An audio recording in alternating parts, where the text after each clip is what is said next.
वैसे तो हमारे मुल्क में कमीने और खबीस लोगों की कोई कमी नहीं, लेकिन रमज़ान शुरू होते ही हमें इन लोगों की एक नई नस्ल देखने को मिलती है, जिन्हें आसान अल्फाजों में ज़कात खोर कहते हैं। पूरे साल गायब रहने वाले ये लोग आपको रमज़ान शुरू होते ही टीवी चैनल्स, सोशल मीडिया और रोड्स पर बड़े बड़े बैनर्स पर दिखना शुरू हो जाते हैं। ये लोग एडवर्टाइजिंग पे करोड़ों रुपए खर्च करते हैं। अगर यही पैसा ये लोगों पर खर्च करें तो इन्हें हमसे ज़कात मांगने की ज़रूरत ही ना पड़े। लेकिन ये एक बिजनेस है जिस पे इन्वेस्ट करके ये लोग 3-4 गुना ज़्यादा प्रॉफिट कमाते हैं, और हम लोग अपना थोड़ा सा वक्त बचाने के लिए अपनी ज़कात इन लोगों के हवाले कर देते हैं। चलो एक बार को मान भी लिया जाए कि ये लोग वाकई उन पैसों से इंसानियत की खिदमत कर रहे हैं, तो मुझे एक बात समझाओ कि जब सालाना लाखों करोड़ों लोगों की मदद हो रही है तो गरीबी कम होने के बजाय बढ़ क्यों रही है? पहले तो एक अकेला शख्स खड़ा होता था मांगने, अब तो वो अपने बीवी बच्चों को साथ लेकर खड़ा होता है। क्या ये महंगाई की वजह से है?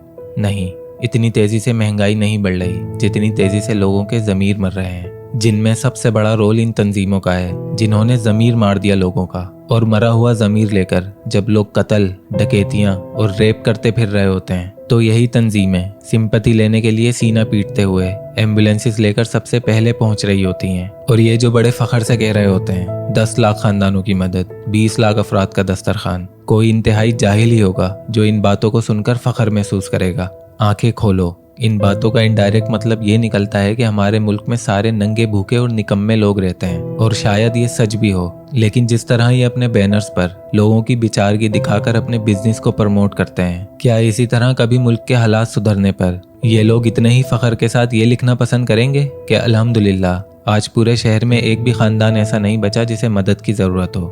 नहीं, कभी नहीं। बल्कि ये लोग तो चाहते हैं कि मुल्क हमेशा गरीब रहे और ज़्यादा से ज़्यादा लोग अपना ज़मीर मारकर नंगी भूखी हालत में इनके पास आएं, ताकि ज़कात और डोनेशंस मांगते वक्त दिखाने के लिए ज़्यादा से ज़्यादा तस्वीरें और नंबर्स तो हों।